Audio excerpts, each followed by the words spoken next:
श्री शिवाय नमस्तुभ्यम, हर हर महादेव। 27 सितंबर नासिक नंदगांव में चल रही शिव महापुराण कथा के दूसरे दिन की कथा आज पूर्ण हो गई है। यह 7 दिवसीय शिव महापुराण कथा है जो कि 26 सितंबर से 2 अक्टूबर तक आस्था और यूट्यूब के माध्यम से दोपहर के 1 बजे से 4 बजे तक देखी जा सकती है। आज की कथा बहुत अधिक रोचक पत्रों के साथ साथ उपयोगी जानकारियों से भरपूर थी। साथ ही आज की कथा में गुरुजी ने श्राद्ध पक्ष में, पितृ पक्ष में किए जाने वाले 2 विशेष उपायों की जानकारी दी है। साथ ही गुरुजी ने एक ऐसा उपाय बताया है जिसे सिर्फ और सिर्फ श्राद्ध शिवरात्रि में करना होता है। इन तीनों उपायों को गुरुजी ने आज के पहले कोई वर्णन नहीं किया था, तो तीनों उपाय नए हैं।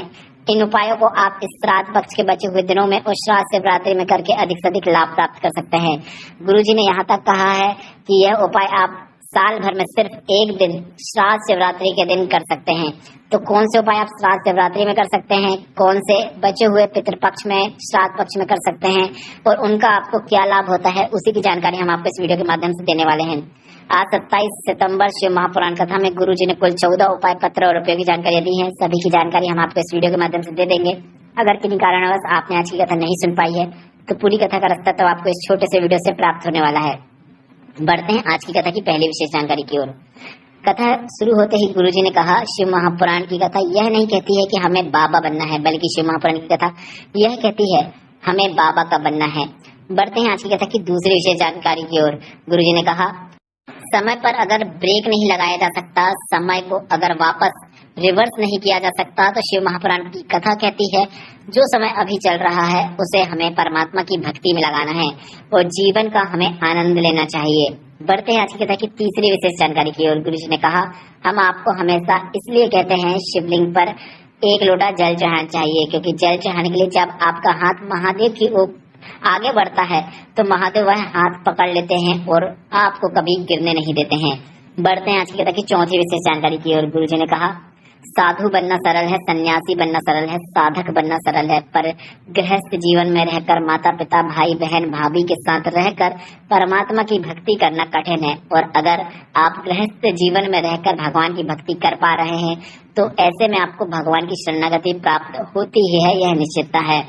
बढ़ते हैं आज की कथा की 5वीं विशेष जानकारी की ओर। लक्ष्मी नारायण जी पत्र लेकर आए जिसमें उन्होंने कहा, मुझे 1 बेटा और 2 बेटियां हैं। मेरे पति बस कंडक्टर हैं। जिम्मेदारियां बहुत थी पर पति गलत संगत में पड़ गए।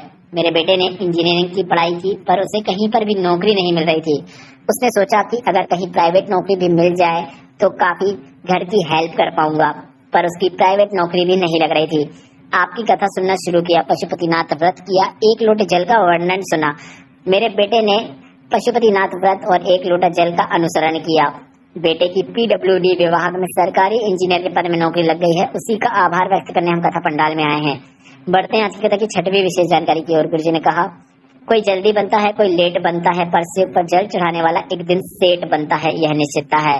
शिव पर चढ़ाया गया जल का फल आपको आज नहीं मिल रहा है, कल नहीं मिल रहा है, पर कभी न कभी जरूर मिलता है, क्योंकि शिव पर चढ़ाया गया जल कभी भी खाली नहीं जाता है।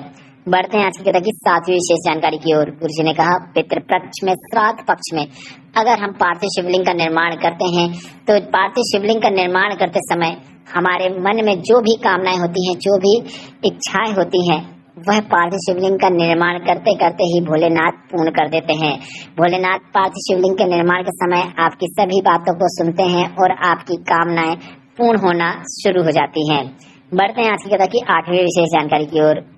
श्राद्ध पक्ष के 3 बिल्कुल नए उपाय गुरुजी ने आज बताए हैं, जिसमें से 2 उपाय ऐसे हैं जिसे आप इस श्राद्ध पक्ष में कभी भी किसी भी दिन कर सकते हैं, और एक ऐसा उपाय है जिसे सिर्फ श्राद्ध शिवरात्रि में किया जाता है। तो वह उपाय तो वर्ष में सिर्फ 1 बार करना होता है, पर हम आपको अभी पहले वह उपाय बता रहे हैं जो श्राद्ध में आप आने वाले दिनों में कभी भी कर सकते हैं। जिनका विवाह नहीं हो रहा है श्राद्ध पक्ष में, उन्हें बिल्कुल नया उपाय करना है। अच्छा रिश्ता नहीं आ रहा है, मंगल विवाह के लिए, अच्छे रिश्ते की प्राप्ति के लिए आपको यह उपाय करना है।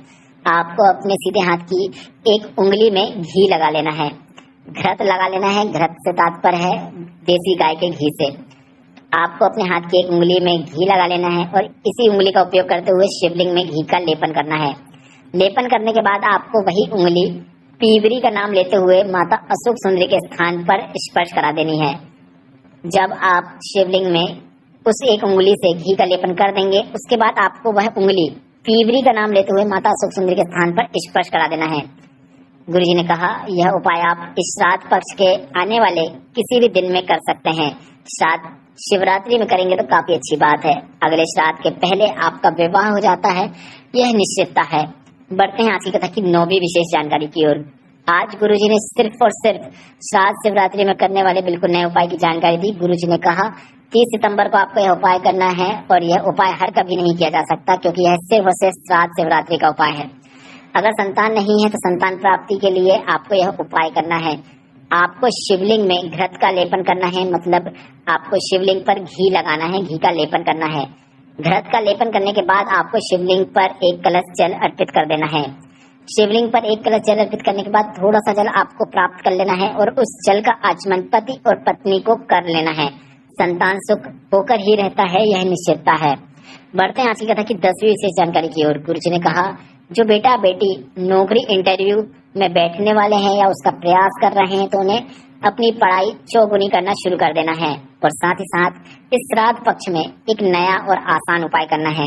गुरुजी ने कहा, वर्ष भर आप नौकरी प्राप्ति के लिए इंटरव्यू में जाने से पहले बेलपत्र की बीच वाली पत्ती में शहद लगाते हुए उस बेलपत्र को शिवलिंग पर चिपकाते हुए जाते थे, पर श्राद्ध पक्ष में आपको बेलपत्र की बीच वाली पत्ती में घृत का लेपन मतलब घी का लेपन करना है, घी लगाना है बेलपत्र के बीच वाली पत्ती में और वह बेलपत्र को आपको शिवलिंग पे अर्पित कर देना है। बेलपत्र को शिवलिंग पे आपको इस प्रकार से अर्पित करना है कि बेलपत्र की डंडी की दिशा उत्तर दिशा की ओर हो। गुरुजी ने कहा, साथ ही आपको कर्म करना है, साथ ही भोलेनाथ पर विश्वास रखना है, आपको सफलता निश्चित देखने को मिलेगी। बढ़ते हैं आज की कथा की 11वीं विशेष जानकारी की ओर। गुरुजी ने एक पत्र पढ़ा जिसमें लिखा था, मेरी शादी के 29 साल हो गए थे, मुझे संतान का सुख नहीं था। शिव महापुराण कथा का अनुसरण किया, पशुपतिनाथ व्रत किया, सफेद आटे की जड़ का प्रयोग किया, बाबा की कृपा से संतान प्राप्ति हुई है, उसी का आभार व्यक्त करने हम कथा पंडाल में आए हैं। बढ़ते हैं आज की कथा की 12वीं विशेष जानकारी की ओर। गुरुजी ने कहा, अगर आपने अपने बड़ों का आदर करना शुरू कर दिया है, सत्कार करना शुरू कर दिया है, सम्मान करना शुरू कर दिया है, तो दुनिया में इतना सामर्थ्य नहीं है, किसी में भी इतना सामर्थ्य नहीं है कि आपको क्षति पहुंचा सके। बढ़ते हैं आज की कथा की 13वीं और अंतिम जानकारी की ओर। संजय जी पत्र लेकर आए, काफी रोचक पत्र है इनका, अवश्य सुनिएगा। मुझे 21 साल की लड़की है, 14 साल का लड़का है। मेरा बेटा हॉस्टल में पढ़ाई करने के लिए बाहर भेजे थे हमने। कोरोना काल के कारण मेरा बेटा घर पर आ गया और घर में आकर उसने ऑनलाइन पढ़ाई करना स्टार्ट कर दिया, पर घर में ऑनलाइन पढ़ाई करने के दौरान वह साइबर क्राइम में फंस गया। उसके बाद उसने खुदकुशी कर ली। मेरा हंसता खेलता परिवार समाप्त हो गया। मेरी 21 साल की बेटी खूब रोती रहती कि उसका इतना बड़ा भाई कहाँ चला गया। मेरी पत्नी ने किसी से कुछ भी नहीं कहा, वह सिर्फ शिव मंदिर में जाकर वहाँ पर रोती और बाबा से बोलती, बेटा चला गया है, आपको ही देना है। अब मैं माँ भी नहीं बन सकती क्योंकि कई वर्ष निकल गए हैं, मेरी उम्र ज्यादा हो गई है और डॉक्टर ने भी मना कर दिया है, पर बाबा की कृपा से मुझे संतान की प्राप्ति हुई है, उसी का आभार व्यक्त करने हम कथा पंडाल में आए हैं। आज की कथा में गुरुजी के बताए उपाय से संबंधित कोई प्रश्न है तो वे प्रश्न आप कमेंट बॉक्स के जरिए पूछ सकते हैं। मेरे द्वारा दी गई जानकारी अगर आपको थोड़ी सी भी उपयोगी लगी हो तो वीडियो को लाइक करके कमेंट बॉक्स में श्री शिवाय नमस्तुभ्यम या हर हर महादेव